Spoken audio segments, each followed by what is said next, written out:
Seriously তুই আমার প্রশংসা করতেছস? আমি প্রশংসাও করতেছি না, নিন্দাও করতেছি, যা সত্য তাই বলছি।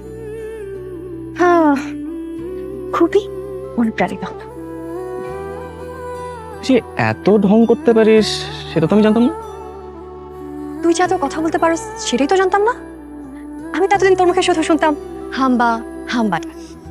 শোন, কথা শুনতে গেলে না সুন্দর কান থাকতে হয়, শুধু সুন্দর মুখ থাকলেই হয় না। আমি খুব সুন্দর? না মানে ধর মানে সুন্দরের ব্যাপারটা কি, আমি সুন্দর আসলে কোন মানে সুন্দরটা কোন অ্যাঙ্গেল থেকে আমি বোঝানোর চেষ্টা করছি তোকে বুঝতে হবে। যে ধর সুন্দরের অনেকগুলো লেভেল থাকে। ধর লেভেল 1 সুন্দর, মানে সুন্দরের ব্যাখ্যাটা কি আসলে জানিস? মানে সুন্দর মানে এটাকে থাক, আজকে না বুঝাইতে পারলে বাদ দে, কালকে শুনবো। ও আচ্ছা, তার মানে কি কালকেও এখানে আসার জন্য আমাকে আমন্ত্রণ না জানানো না হচ্ছে? না, আমি মোটেও এমন কিছু বুঝাইতে চাই না। আমার কান ঠিকই